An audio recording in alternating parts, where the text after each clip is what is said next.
Hello, everyone.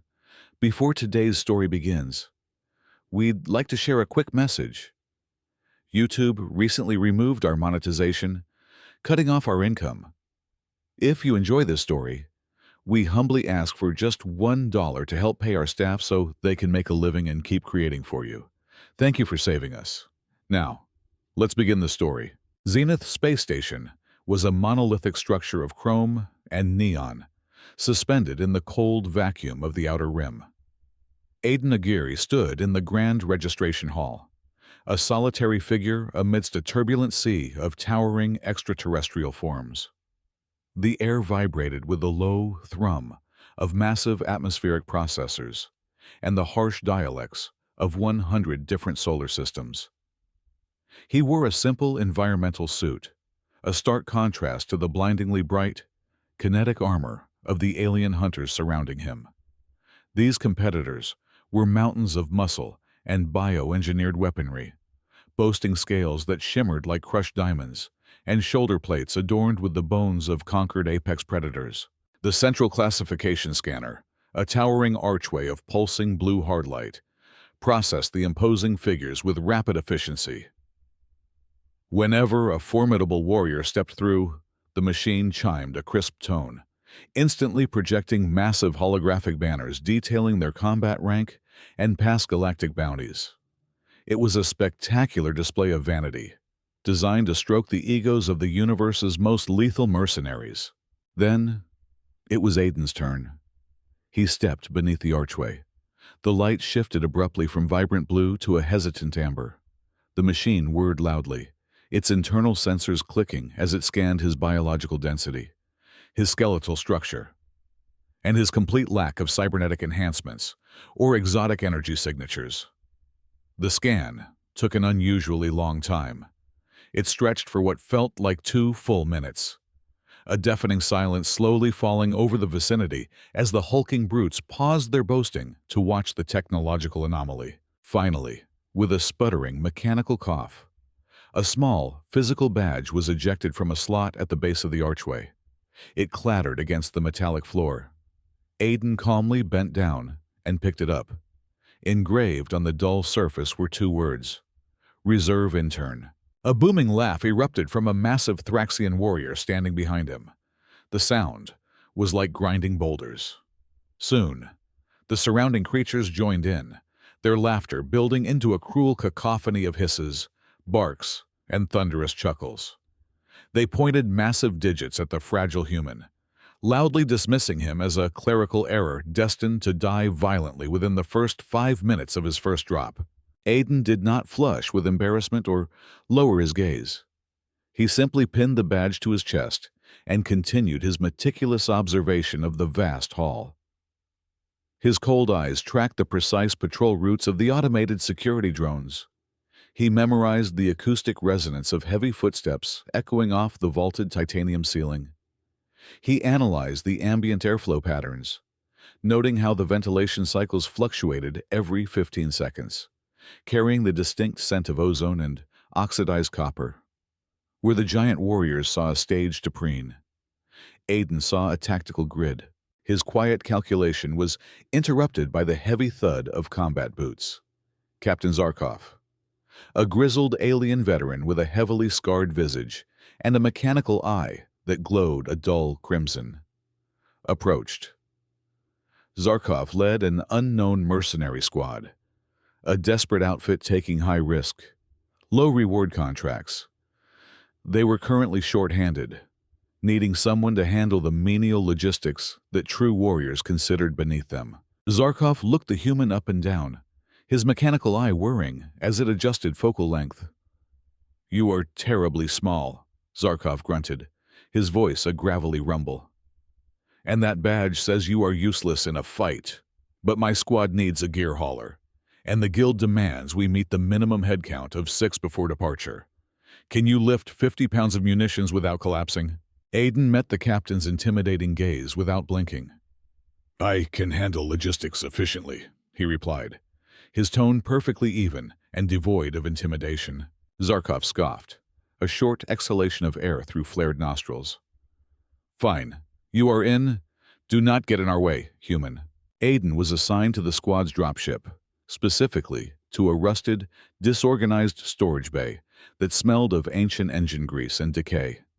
It was a chaotic mess of tangled high-voltage cables, improperly stored plasma cartridges, and discarded ration tins. While the rest of the squad went to celebrate their upcoming mission at the station's cantina, Aiden went straight to work. He moved with a deliberate, almost mechanical precision. He categorized the munitions by explosive yield and thermal volatility. He untangled and coiled 40 yards of heavy cables into perfect, uniform loops, securing them tightly to the bulkheads. He scrubbed the thick layers of rust from the floor plating using harsh chemical solvents, slowly revealing the gleaming steel beneath. It took him exactly 4 hours and 20 minutes of continuous, silent labor. When the veteran mercenaries finally returned to the ship, loud and reeking of fermented starfruit, they stopped dead in their tracks at the threshold of the storage bay. The previously hazardous area was completely transformed. Every item was secured, easily accessible and flawlessly organized. There was no boasting, no eager request for praise.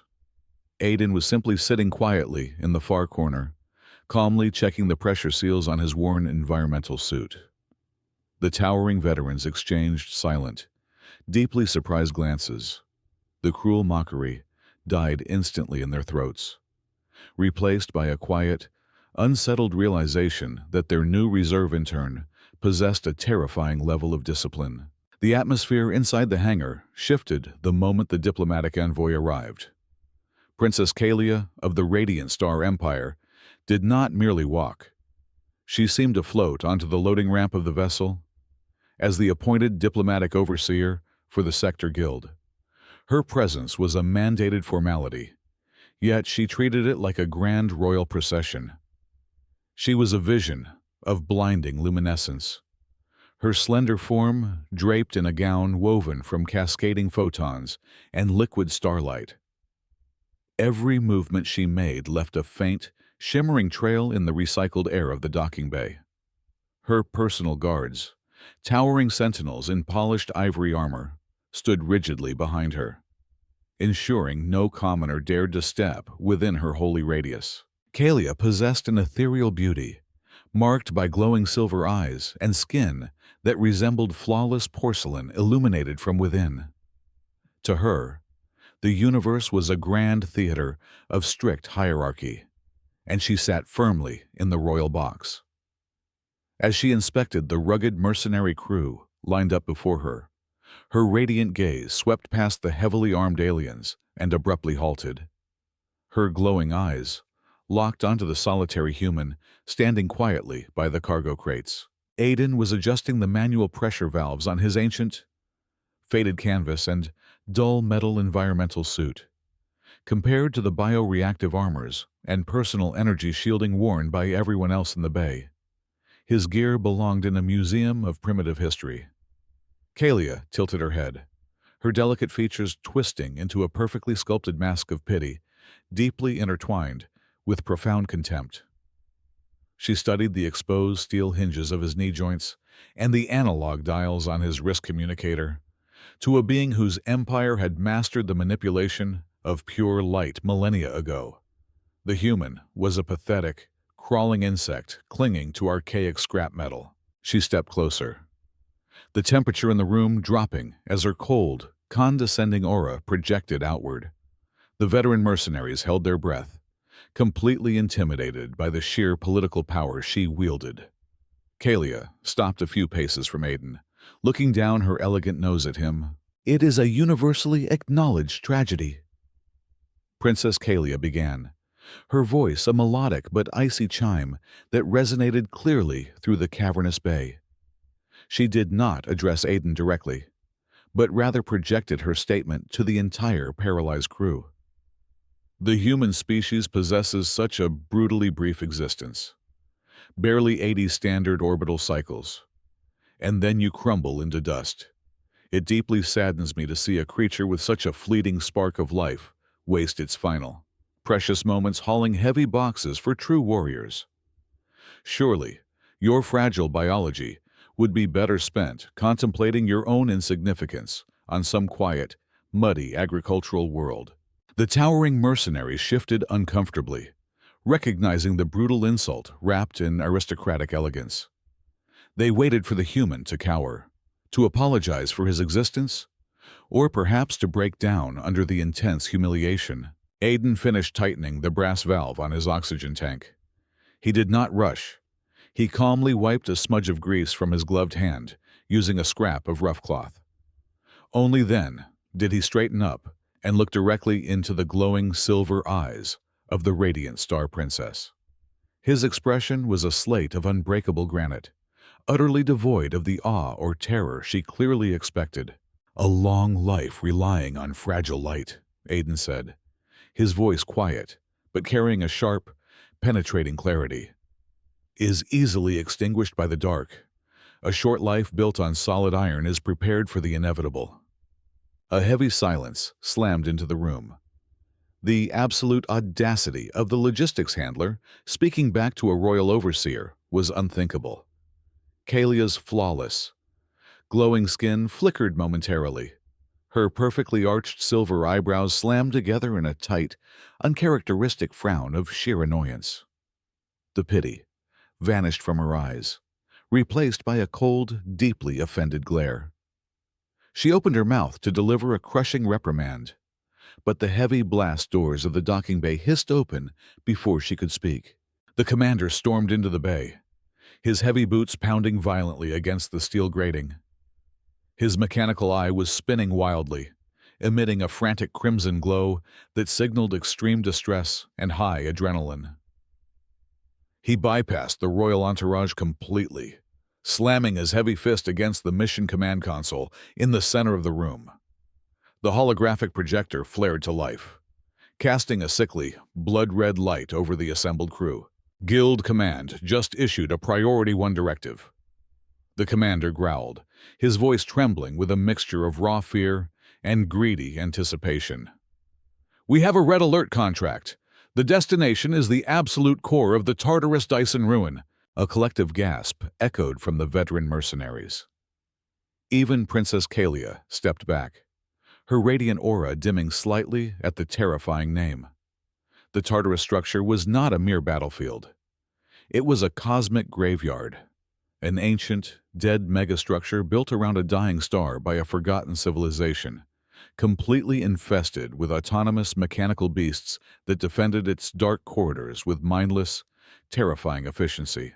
"The inner sanctum has breached," he continued, swiping his massive hand through the red hologram to display a rotating schematic of a colossal, shifting labyrinth. 2 of the highest-ranking elite squads in the sector were sent in exactly 72 hours ago. Their vital signals went completely flat exactly 14 minutes after breaching the core. They were slaughtered. The Guild is panicking. They need the raw data cores from the central spire, and they need them retrieved immediately.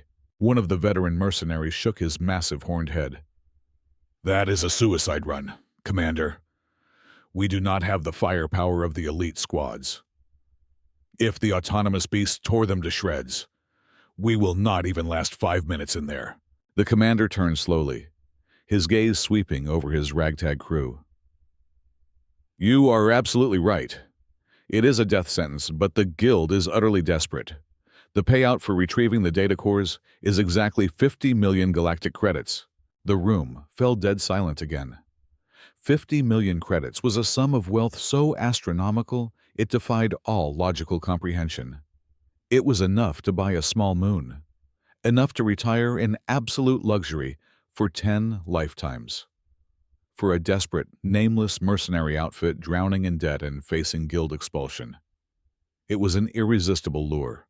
The sheer weight of the reward instantly crushed their logical fears, turning their dread into a suicidal hunger. They were going into the dead zone. The descent into the core of the Dyson ruin was a jarring, violent plunge through layers of dead orbital platforms and shattered defense grids. When the mercenary dropship finally slammed its landing gear onto the surface, the impact echoed with a dull, heavy groan of stressed metal. The vessel had set down in a sprawling expanse of jagged, oxidized iron deep within the belly of the ancient megastructure. The external floodlights of the ship struggled violently to pierce the oppressive, ink-black void, managing only to illuminate colossal pillars of decaying steel that vanished upward into an ocean of absolute darkness. The atmosphere outside the reinforced hull was stagnant and freezing, carrying the harsh, metallic taste of ancient copper and dead centuries. The squad disembarked with agonizing caution, their high-yield weapons drawn and primed. Heavy combat boots clanked against the uneven, grated floor, the sound unnervingly loud in the vast emptiness. Princess Kalia, the royal overseer, walked near the center of the heavy defensive formation. Her brilliant, light-woven gown acted as a blazing, undeniable beacon in the pitch-black environment. It was a stark and incredibly foolish contrast to the surrounding decay. She kept her chin held high, desperately attempting to project an aura of unshakable divine right. However, the rigid stiffness of her delicate posture betrayed her entirely. Her knuckles were bone white where she gripped the elegant folds of her dress, and the subtle, rapid fluttering of her glowing silver eyelashes revealed a terrifying internal realization. In this cold, mechanical graveyard, her royal blood and diplomatic immunity meant absolutely nothing. The veteran alien mercenaries formed a tight, overlapping perimeter around her. Their multi-spectrum visors swept the endless shadows frantically, and cold sweat dripped down their thick, scaled faces, despite the freezing ambient temperature of the ruin. Bringing up the extreme rear of the formation was the lone human. Aiden hauled a massive, bulky logistics pack, bearing a crushing weight of heavy spare munitions, portable shield generators, and bulky emergency medical supplies. The sheer mass of the gear forced his shoulders to stoop slightly under the gravitational pull. Yet his primary focus was not on the agonizing physical burden or the terrifying, shifting shadows looming above them. Every 20 paces, Aiden would deliberately drop to one knee. He had removed the thick, insulated synthetic glove from his right hand. With intense, quiet concentration, he pressed his bare, fragile human flesh directly against the freezing, rusted deck plating of the dead world. He would close his eyes, completely shutting out the glaring tactical lights of the heavily armed mercenaries pacing ahead of him. The advanced military-grade scanners wielded by the alien veterans registered exactly 0 thermal signatures and 0 biological movement within a 3-mile radius. Their glowing digital screens showed a completely dead, sterile zone. But Aiden was not looking for the heat of living blood or the rhythm of organic breath. Through the sensitive skin of his bare palm, he felt the true nature of the ruin. He felt rhythmic, microscopic shudders traveling through the massive structural beams beneath them. It was a faint, deeply buried mechanical tremor. This unnatural vibration completely bypassed the highly sophisticated digital sensors of the extraterrestrial technology. But it resonated perfectly with the primitive, water-based biology of a human nervous system. Aiden mapped the unseen, complex architecture of the giant facility purely through these faint, tactile tremors. His highly disciplined mind translating the physical feedback into a silent, internal warning system. The silence of the sector was deeply unnatural. It was a suffocating, heavy, physical blanket that seemed to actively absorb the sound of their shallow breathing and the metallic clatter of their heavy gear. There were no distant echoes, no shifting of falling debris, no ambient wind. It was the absolute, crushing quiet of a massive steel tomb that had remained hermetically sealed for perhaps 100,000 years. Every single step they took forward felt like a loud, profane intrusion into the sleeping domain of a forgotten, angry god. The psychological tension grew so immensely thick it physically threatened to crack the transparent visors of their helmets. They marched slowly through canyon-like corridors of twisted, thick wiring and dead power conduits, feeling completely and utterly isolated from the rest of the living universe. Eventually, the squad approached a colossal bulkhead. It was a massive barrier of smooth, black alloy that aggressively spanned the entire width of the cavernous corridor, blocking their only path forward. Captain Zarkov raised his massive, clawed hand, preparing to signal his heavy breach specialist to step forward and plant the shaped explosive charges on the door seams. Before the captain could issue the final verbal order, a sharp, incredibly commanding voice sliced right through the dead air. "Halt your movement right now," Aiden stated.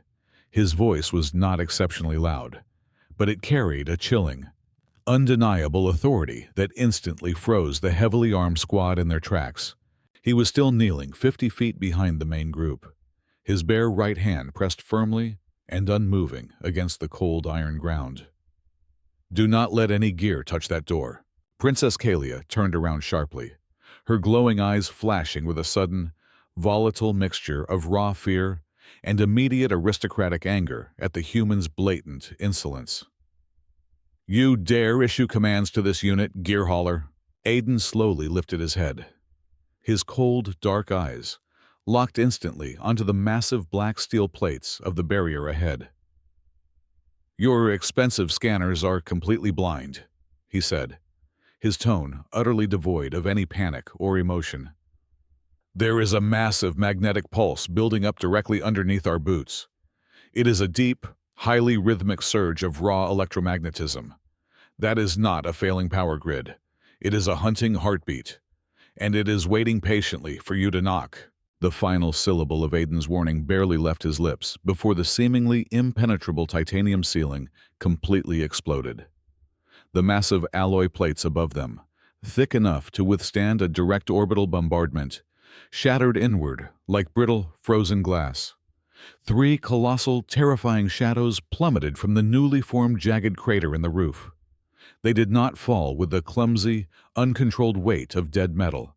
They descended with the terrifying, calculated grace of predatory falcons diving upon trapped prey. They hit the deck, plating with a concussive, deafening boom that sent violent, physical shockwaves rippling through the heavy floor grates. The sheer force of their landing instantly knocked 2 of the heaviest alien mercenaries completely off their feet, sending their weapons clattering across the dark room. The creatures were massive, shifting nightmares of jagged edges, hydraulic muscle, and predatory geometry. They were not simply automated security drones. They were apex killing machines, flawlessly designed by a cruel, deeply forgotten intellect to eradicate any living intrusion. Captain Zarkov roared a desperate, blood-curdling battle command, his mechanical eye flaring to a blinding, frantic crimson. The scattered squad reacted with the deeply ingrained survival reflexes of seasoned veterans.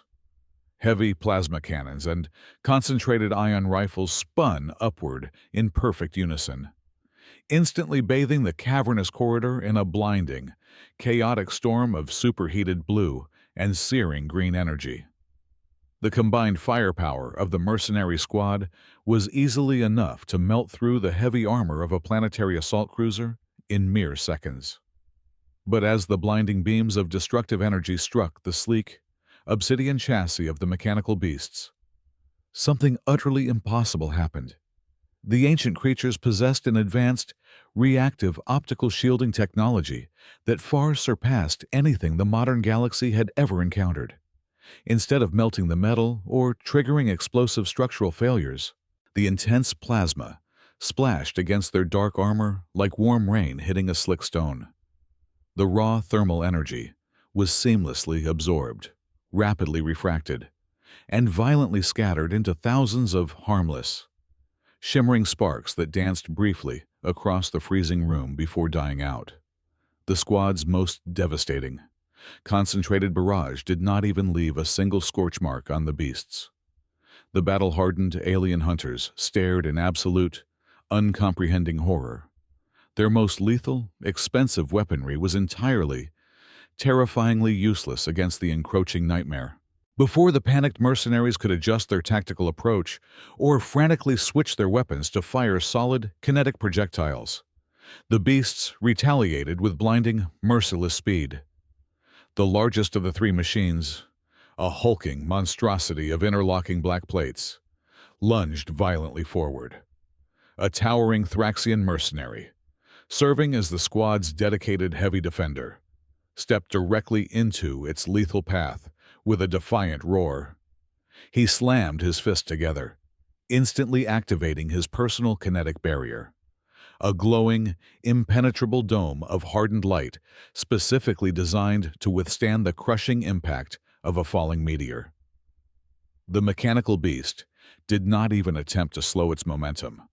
It swung a massive, razor-sharp bladed forelimb with the unstoppable kinetic force of a speeding maglev train. The vibrating and dark metal appendage sliced completely through the heavy kinetic barrier, as if the hardened light were made of wet, fragile tissue paper. The sheer, overwhelming physical force of the strike bypassed the shield entirely, lifting the 2,000-pound Thraxian warrior completely off the grated floor. The beast hurled him violently across the wide corridor like a discarded ragdoll. He slammed into the ancient steel wall with a sickening, wet crunch of shattering bone and rapidly buckling combat armor. He instantly fell unconscious, his massive body leaving a deep, dented crater in the solid bulkhead, watching their strongest, most durable fighter fall in a single fraction of a second caused the flawless defensive formation of the veteran squad to instantly collapse into total, panic-stricken chaos. The hunters broke rank, scrambling backward in a desperate, disorganized frenzy. Princess Kalia was left completely exposed, standing entirely alone in the very center of the shattered, broken formation. The royal diplomatic overseer, previously cloaked in an aura of arrogant superiority and divine right, now stood completely paralyzed. The horrifying, immediate reality of her own imminent demise violently stripped away every single ounce of her aristocratic composure.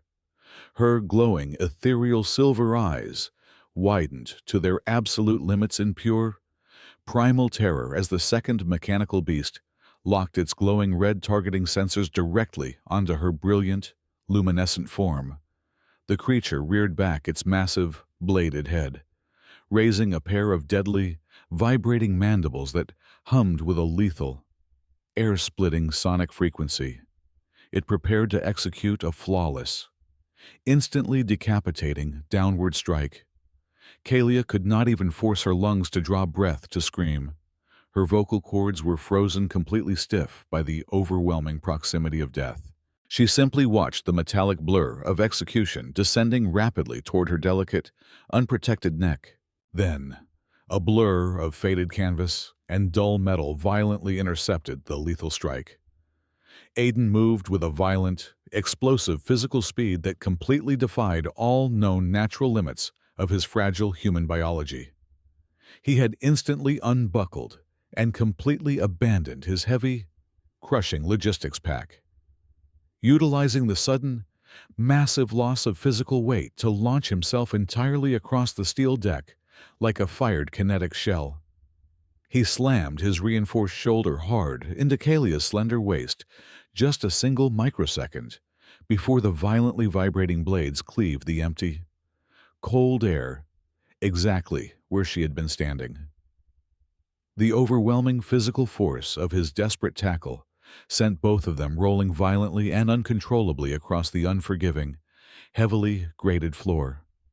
The rough iron violently tore the delicate, starlight-woven fabric of her incredibly expensive gown and deeply scraped the exposed, ancient metal plates of his environmental suit. They crashed incredibly hard against a decaying, thick power conduit, violently stopping their momentum and barely escaping the lethal, sweeping arc of the machine. The three metallic beasts suddenly paused their relentless assault. They did not pursue their scattered prey wildly or blindly. Instead, exhibiting a terrifying, deeply cold and calculating artificial intelligence, they bounded backward in complete, synchronized precision. Their sleek, obsidian bodies actively began to blend flawlessly with the surrounding pitch-black environment. Their highly advanced optical camouflage rendering them practically invisible to the naked eye once again. They retreated swiftly into the high overhead scaffolding and the deep, suffocating shadows of the massive cavernous corridor. The silence returned, but it was far worse now. The rhythmic, hunting magnetic pulse beneath the floorboards returned, shifting rapidly and echoing ominously as the invisible, highly coordinated pack began silently circling their terrified prey, patiently preparing to execute a devastating, inescapable second sweep from the absolute, crushing darkness. The heavy, suffocating dust settled slowly over the deeply grated floor, mixing with the sharp, acidic scent of ozone and the terrified, ragged breathing of the surviving mercenaries. From the impenetrable shadows high above them, the rhythmic, predatory magnetic pulse grew significantly louder, echoing like the ticking of a massive, invisible clock, counting down to their absolute destruction. Every heavily armed alien hunter instinctively clustered tighter around the center, frantically checking the rapidly depleting power gauges on their remaining kinetic barriers. Then, the human logistics handler broke the terrifying silence. "Power down your gear," Aiden commanded, his voice cutting through the oppressive dark with an absolute, icy clarity. "Turn off every single kinetic shield, disable your active multispectrum visors, and completely power down the plasma cores of your heavy weapons. Do it immediately." The surviving veteran mercenary stared at him as if his mind had violently and abruptly snapped.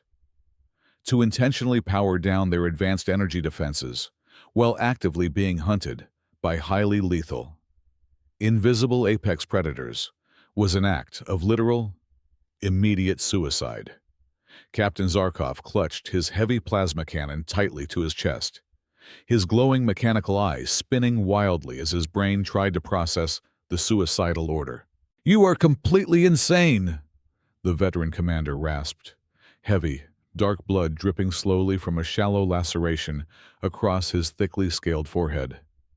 "If we voluntarily drop our energy shields, those mechanical nightmares will butcher every single one of us in a fraction of a second." Aiden did not raise his voice, nor did he offer any frantic, desperate argument. He simply turned his head slowly and locked his cold, dark eyes directly onto the towering commander's gaze. Zarkov paused entirely. In the fragile, primitive eyes of the human, the battle-hardened captain fully expected to see the hollow, frantic reflection of pure panic. Instead, he found an intensely unsettling, bottomless ocean of absolute, calculated calm. There was zero hesitation, zero underlying fear, and zero doubt in the human's posture. It was the terrifyingly focused, immovable gaze of a master engineer staring down a highly complex, solvable mathematical equation. Zarkov swallowed hard, his throat completely dry, for reasons that entirely defied his 100 years of brutal combat experience. He reached down to his heavily armored hip and slammed his heavy fist against the master kill switch of his personal generator. "Do exactly as he says," Zarkov ordered his panicked squad, his gravelly voice trembling slightly in the dead air. "Power it all down right now." One by one, the glowing protective domes of hardened light and the aggressive, high-frequency hum of their plasma weaponry died out completely. The squad was instantly plunged into near-total darkness and absolute, terrifying vulnerability. With the massive wall of high-energy interference finally eliminated from the environment, the deep, rhythmic, magnetic pulse beneath their boots became overwhelmingly clear.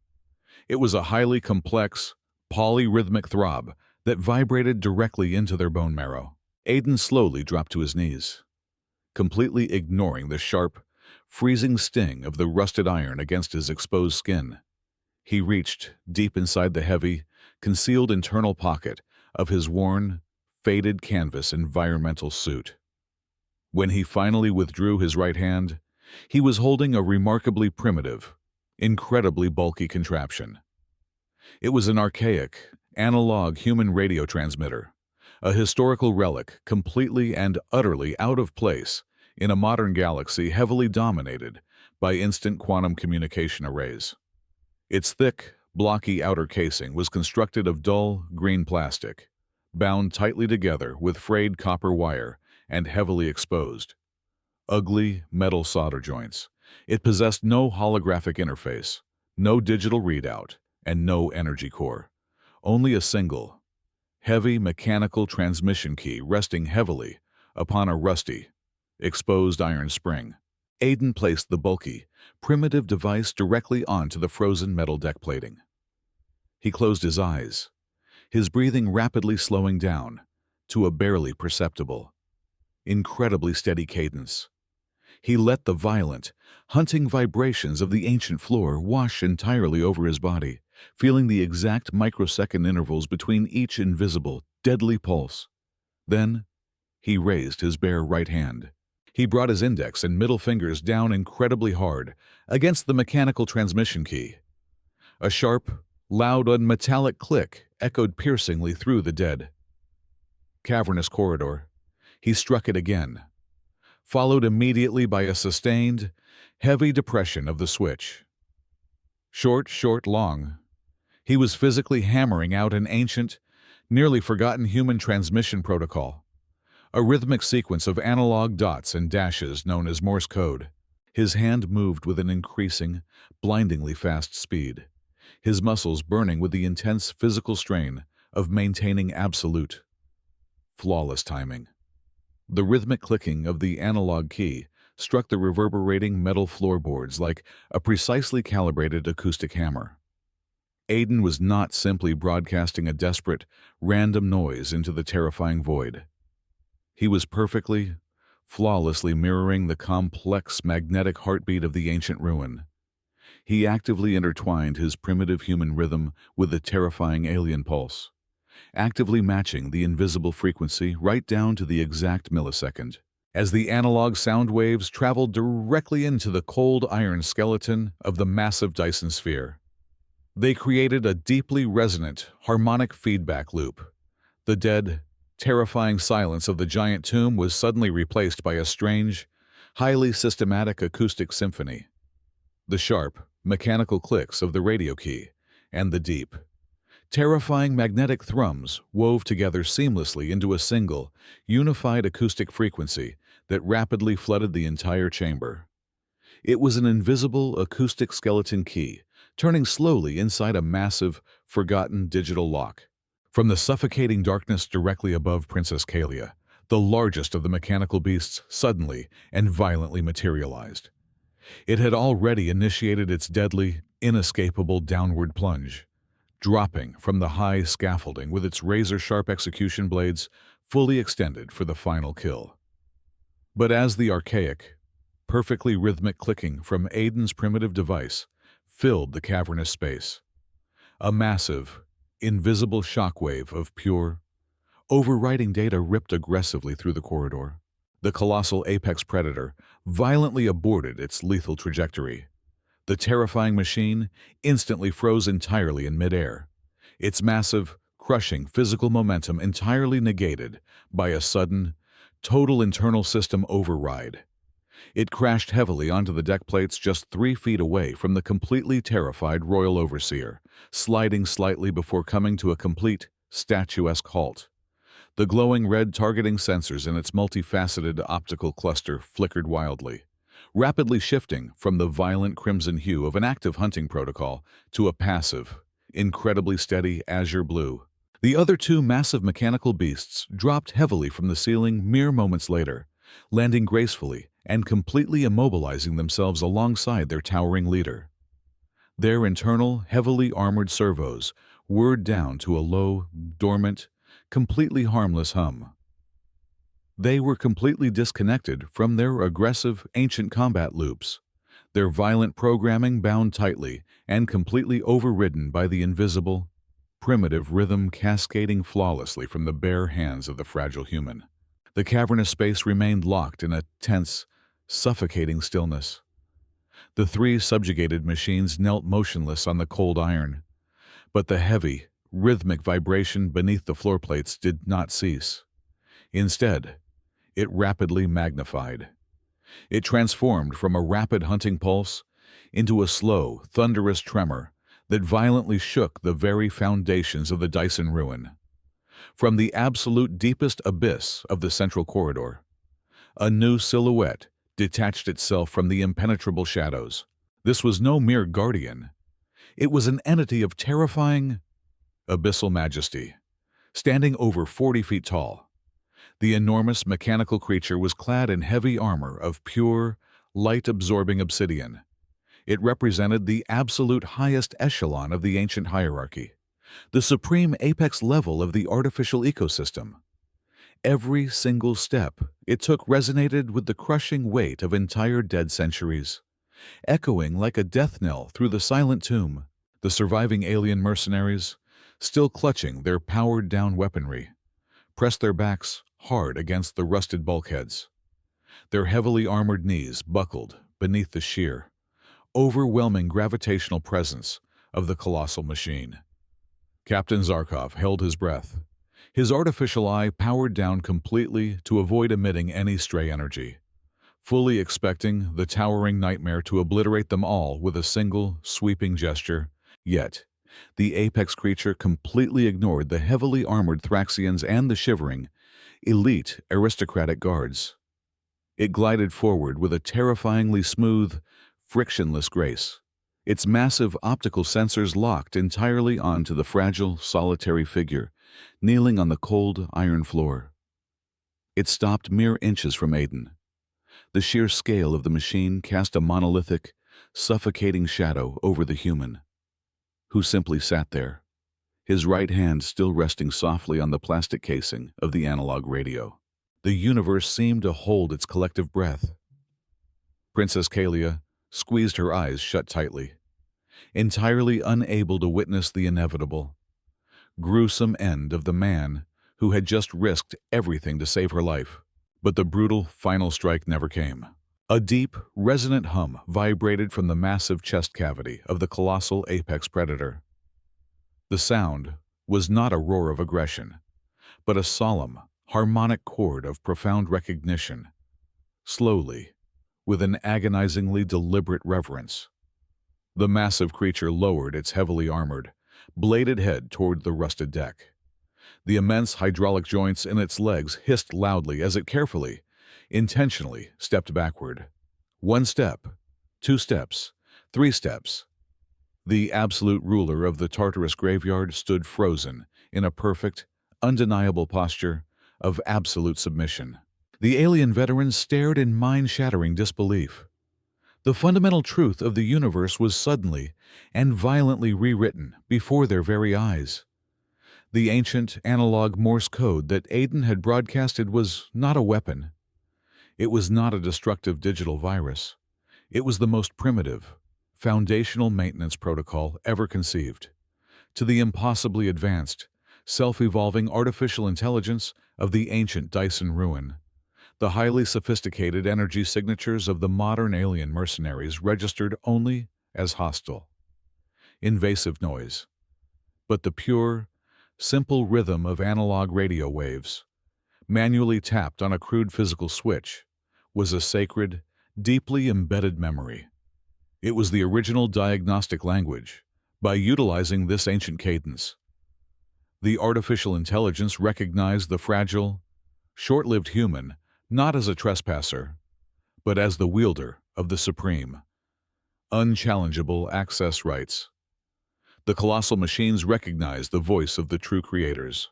The path to the central spire was instantly and peacefully cleared, with the supreme apex predator acting as an absolute, unmoving sentinel at the main gateway. The massive black blast doors silently slid open. Captain Zarkov and his squad walked through the sacred inner sanctum in a state of absolute, terrifying awe. They approached the towering, crystalline databanks and smoothly extracted the immensely valuable information cores without firing a single shot, without shedding a single drop of blood.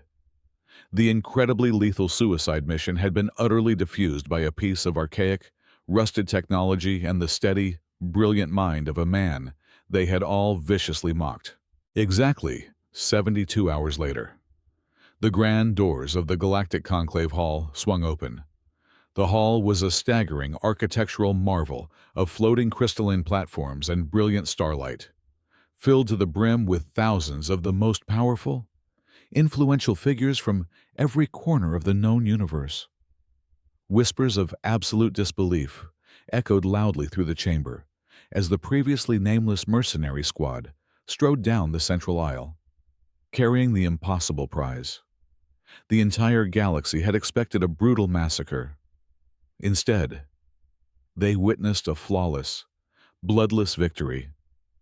At the very back of the proud formation walked Aiden Nagiri, still wearing his faded canvas suit, the supposedly insignificant reserve intern badge proudly pinned to his chest. Princess Kalia stood at the highest royal podium, her radiant starlight gown repaired, her ethereal presence commanding the absolute attention of thousands. According to the strict, unbreakable laws of the Radiant Star Empire, she was expected to formally accept the data cores from the commander and coldly dismiss the commoners. But as Aiden approached the base of the gleaming crystalline stairs, Kalia did the truly unthinkable. "We were completely blind," Kalia announced, her melodic voice ringing out clearly across the silent room. She deliberately shattered thousands of years of rigid royal protocol. She descended the grand staircase slowly, leaving her lofty, untouchable position, and walked directly into the center of the massive hall. The entire galactic assembly fell into a stunned, deafening silence. The radiant princess stopped right before the human, with a look of profound, eternal respect. She lowered her glowing silver eyes and bowed deeply and solemnly before Aiden. In that single, monumental gesture, she proved to the entire watching universe a fundamental, undeniable truth. Humanity might possess brief, fleeting lifespans. They might completely lack the blinding and destructive energy weapons of the elder extraterrestrial races. But through their unyielding resilience, their quiet observation, and their deep, foundational connection to the primordial past, they held the ultimate keys to the greatest, most terrifying mysteries the cosmos had ever known. Thank you so much for listening to today's story. We hope you enjoyed it. As an ad-free channel, your support is what keeps us alive. Please support Sci-fi stories with just $1 via the QR code on the screen, or click the link in the description box or pinned comment. Also, we'd love to connect with you. Please leave a comment telling us which city or state you're listening from. Thank you for standing with us, and see you in the next stories.